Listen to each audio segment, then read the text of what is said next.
Good morning students. હવે આના પહેલાના લેક્ચરમાં આપણે છઠ્ઠા ચેપ્ટરને પૂરું કરી ગયા અને એ ચેપ્ટરમાં અંત ભાગમાં છેલ્લા લેક્ચરમાં આપણે જોયું કે એસી પાવર જનરેટર કે જ્યાં એસી વોલ્ટેજ ઉત્પન્ન કરવો હોય તે જનરેટરમાં ઉત્પન્ન કરી શકાય.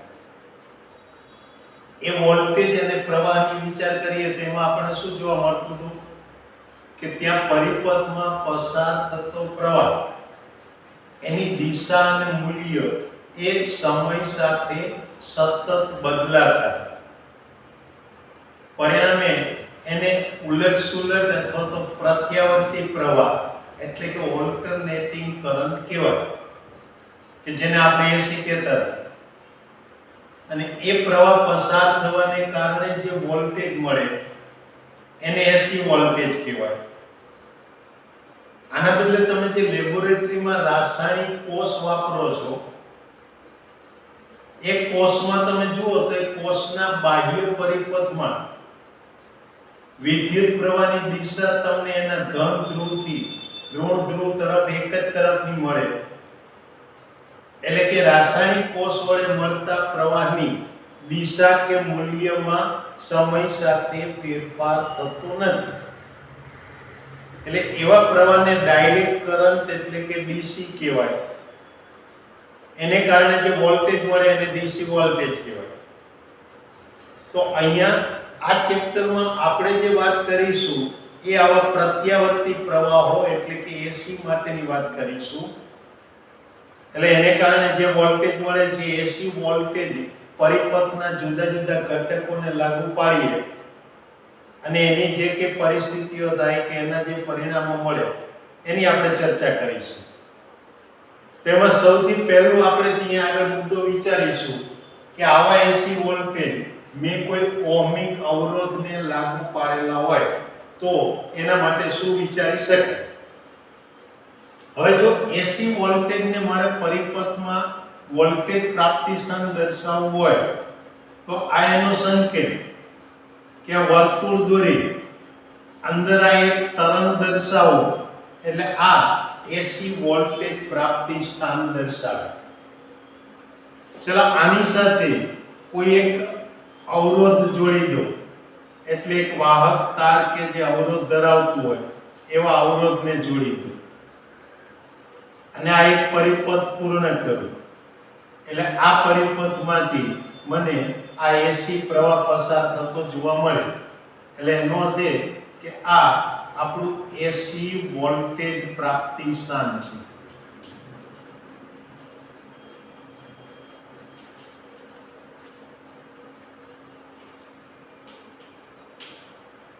અને અહીંયા જે વિદ્યુત પ્રવાહ છે એ વિદ્યુત પ્રવાહ એ અહીંયા પ્રત્યાવર્તી વિદ્યુત પ્રવાહ છે. ભલે હું આ એક જ દિશાનો આમ એરો દર્શાવું પણ વાસ્તવમાં એ પ્રવાહની દિશા સતત આ રીતે બદલાતી હોય. આ આર એટલે કે અહીંયા આગળ આ જોડેલો અવરોધ છે. હવે જો કે આપણે જોઈ ગયા કે એસી વોલ્ટેજ એ સાઈન વિધેય અનુસાર બદલાતા પણ મળે, કોસાઇન વિધેય અનુસાર બદલાતા પણ મળે. જેમાં આપણે ત્યાં આગળ પેલા છઠ્ઠા ચેપ્ટરમાં જોતા હતા કે આ એસી વોલ્ટેજ E બરાબર E0 sin ઓમેગા t. આમાં વોલ્ટેજને E ના બદલે V વડે દર્શાવવું, મહત્તમ વોલ્ટેજને E0 ના બદલે Vm વડે દર્શાવવું તો આ AC voltage V Vm sin omega t અનુસાર બદલાતા મળે છે એમ કહેવાય. એટલે આનો અર્થ એ કે અહીંયા આકૃતિમાં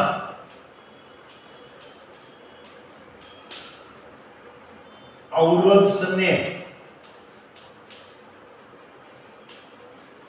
V Vm sin omega t અનુસાર બદલાતા એસી વોલ્ટેજ લાગુ પાડેલ છે.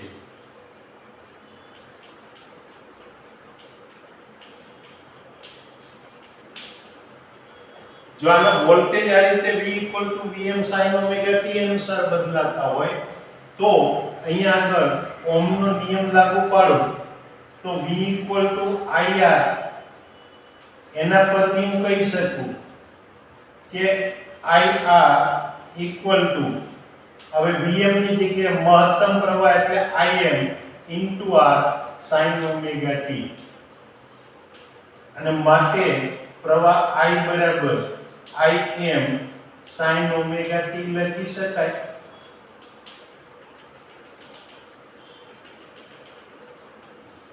એટલે આ રીતે આ વોલ્ટેજ અને પ્રવાહ માટેના સૂત્રો આપણે લખી શકીએ.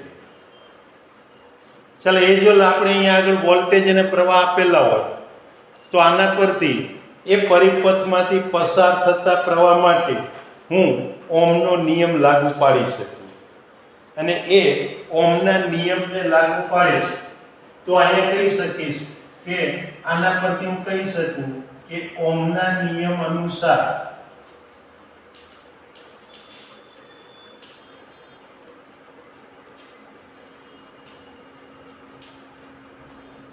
તમે અહીંયા મેળવી શકો કે I V upon R માટે Im Vm upon R. એટલે આ એસી વોલ્ટેજ માટે ઓહમનો નિયમ મળી શકે. તો આ આપણી પાસે ઓહમના નિયમની વાત થઈ. પણ અહીંયા જો તમારી પાસે આ પ્રવાહ એટલે કે આ એસી પ્રત્યાવર્તી પ્રવાહ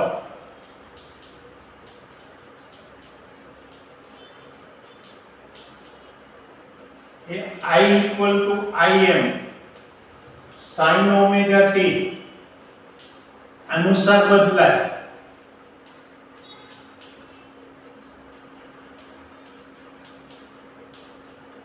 અને માટે હું I વિરુદ્ધ સમય t નો આલેખ દોરું તો એ આલેખ આપણને આ રીતે મળે કે અહીંયા સમય t આ I તે આલેખ આ પ્રકારે આપણને જોવા મળે. એટલે આ અહીંયા આગળ મને આ પ્રવાહનો આલેખ મળે. ચલો આના ઉપરથી હું જોઈ શકું કે અહીંયા આલેખ પરથી શું કહી શકાય કે I નું મૂલ્ય ધન તેમજ ઋણ બંને પ્રકારનું મળે.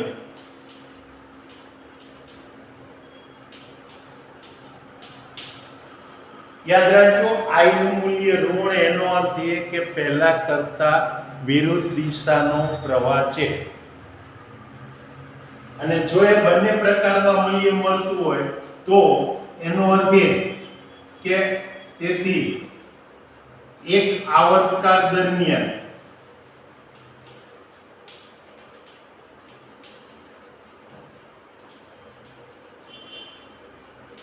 I નું સરેરાશ મૂલ્ય શૂન્ય થાય.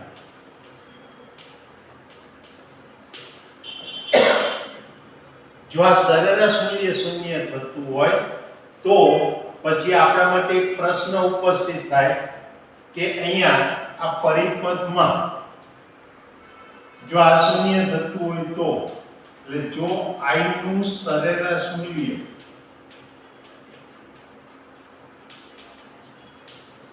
શૂન્ય હોય તો પરિપથનો પાવર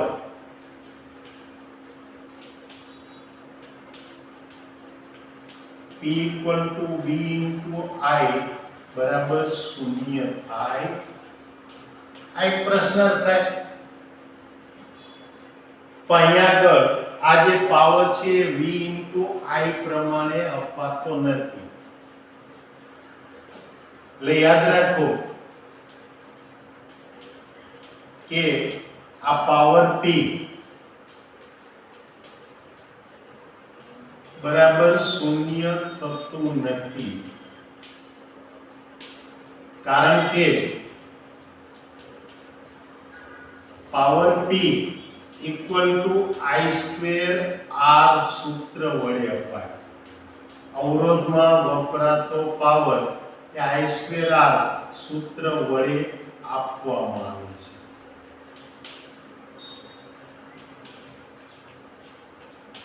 પરિણામે I ની કિંમત ધન હોય તોય ભલે, ઋણ હોય તોય ભલે, પાઈ નો સ્ક્વેર કરો એટલે એ તો ધન જ થાય, અને I નો સ્ક્વેર ધન જ થતો હોય તો જે પાવર છે એ પાવરની કિંમત હંમેશા ધન જ મળે. એટલે આ રીતે આમ આ AC પસાર થવાથી પણ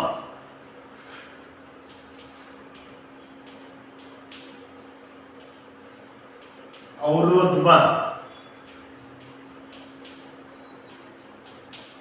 ઉષ્મા એટલે અવરોધમાં ઊર્જાનું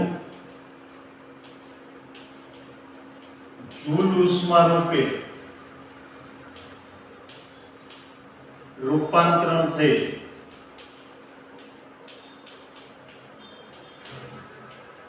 એટલે ઊર્જાનો જૂલ ઉષ્મા રૂપે વ્યય ત્યાં પણ થઈ શકે.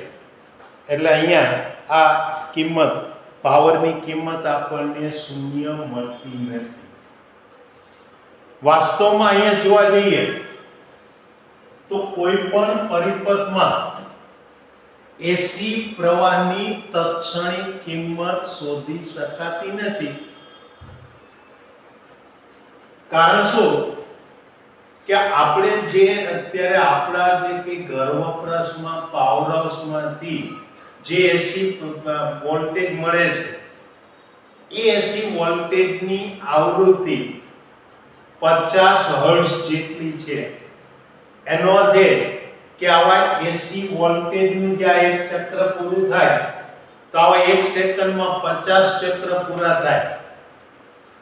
પરિણામે આવે કે આપણે જે અહીંયા આગળ ઘર વપરાશમાં જે કે પેલા પાવર આવતો હોય એમાં પ્રવાહની દિશા એ 1 સેકન્ડમાં 50 વખત પોઝિટિવ હોય, 50 વખત નેગેટિવ હોય. પરિણામે તમે એની તત્ક્ષણિક કિંમત ક્યારેય શોધી શકતા નથી.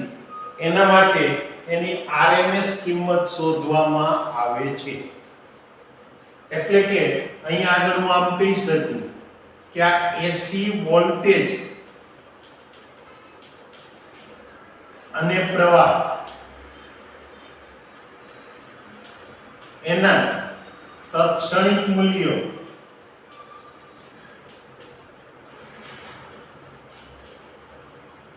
એ માપી શકાતા નથી.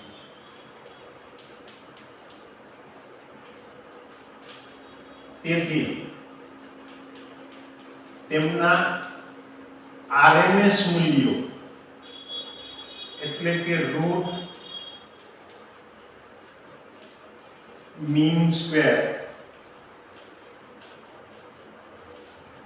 એટલે કે સરેરાશ વર્ગિત વેગનું વર્ગમૂળ આ મૂલ્ય માપવામાં આવે છે.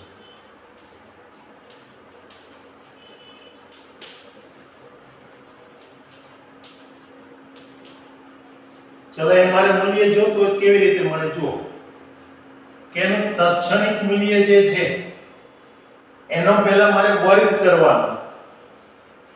એ વર્ગ કરીને બધાનો સરવાળો લેવાનો અને સરવાળાનું વર્ગમૂળ કરું ત્યારે મને એનું RMS મૂલ્ય મળે. એટલે એનો અર્થ એ કે જો હું અહીંયા આગળ આ I સ્ક્વેર એનું સરેરાશ લઉં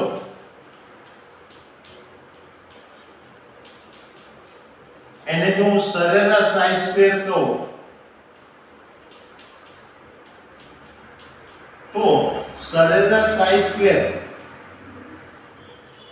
બરાબર સંકલન I સ્ક્વેર dt 0 થી t અને એને t વડે ભાગો એટલે આ આપણને સરેરાશ i² મળે.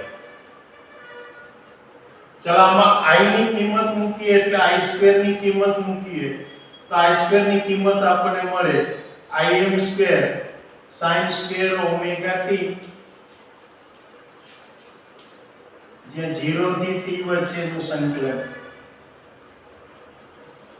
અને આ કિંમતો લઈશું તો આના ઉપરથી હું આમ લખી શકું કે i² બરાબર 1/t સંકલન im² dt, સોરી im² આપણને કોમન મળે એટલે આ જે કિંમત છે એ કિંમતને હું અહીંયા લઈ શકીશ કે 1/t im² ઇન્ટુ, હવે જુઓ sin² ઓમેગા t એની જગ્યાએ આપણે લખી શકીએ 1 minus cos 2 omega t upon 2.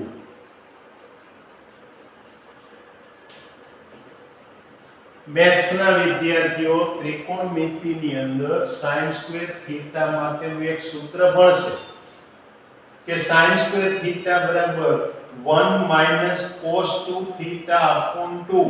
આ સૂત્ર તમે ત્યાં મેથેમેટિક્સમાં ત્રિકોણમિતિમાં તારવશો અને એ સૂત્રનો આપણે અહીંયા આગળ ઉપયોગ કરીએ અને એ ઉપયોગ કરીશું તો ત્યાં sin² ઓમેગા t ની જગ્યાએ 1 minus cos 2 omega t upon 2 લખી શકાય. કારણ એ છે કે મારી પાસે sin² ઓમેગા t ના સંકલનનું કોઈ પ્રમાણભૂત સૂત્ર હાલની તકે નથી, એટલે મારે આવા સૂત્ર વાપરી અને sin કે cos ની એક જ ઘાતો એવા સ્વરૂપમાં લઈ આવવાનું રહ્યું. ચાલો આને સાદુરૂપ આપીશ તો હવે આના ઉપરથી હું કહી શકીશ કે સરેરાશ i² બરાબર 1/t સંકલન 0 થી t im²/2 માઈનસ 1/t સંકલન 0 થી t cos 2 omega t dt upon 2. એટલે આ રીતે મેં 1 minus cos 2 omega t upon 2 ને છૂટું પાડ્યું. તો અહીંયા આગળ જોઈ શકાય કે સંકલન cos ઓમેગા t એટલે 2 ઓમેગા t dt 0 થી t આ લો તો એક કિંમત મને આવી મળે કે cos નું સંકલન એટલે sin.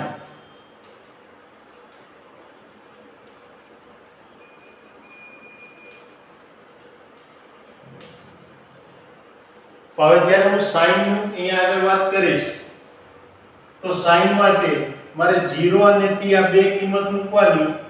હવે જો t = 0 મૂકું તો sin 2 ઓમેગા t બરાબર 0 થાય અને t = t મૂકું તો sin 2 * 2π/t * t એટલે કે sin 4π થાય.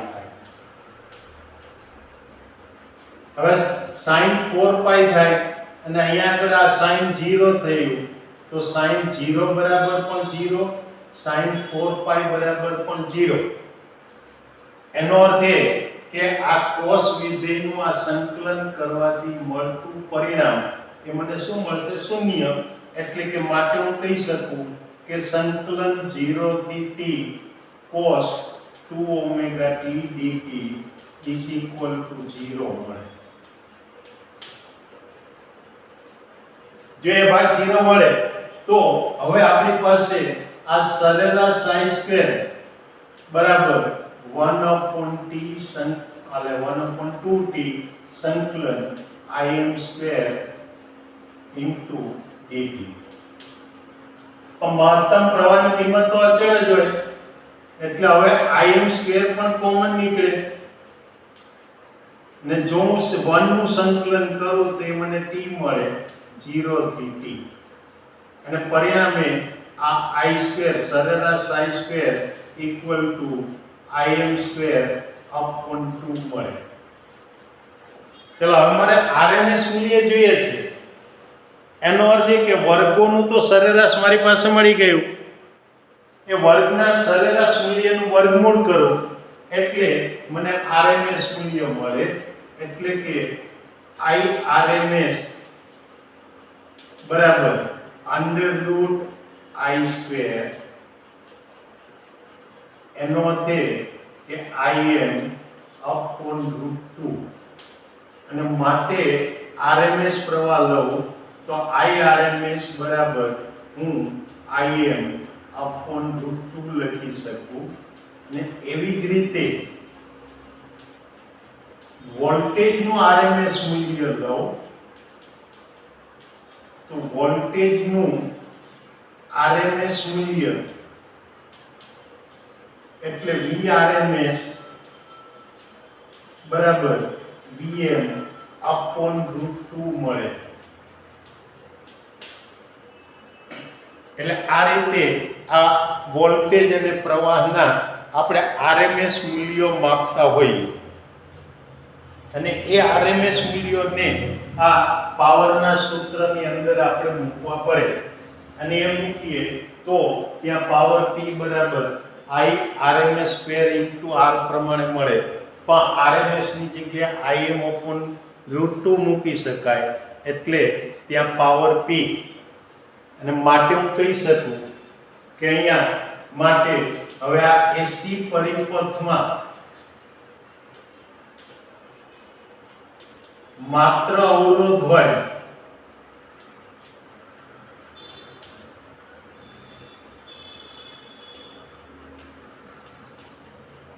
તો વપરાતો પાવર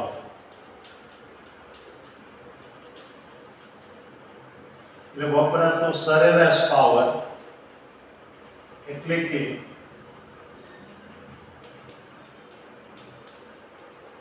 સરેરાશ પાવર એ P બરાબર હું લખી શકું Im²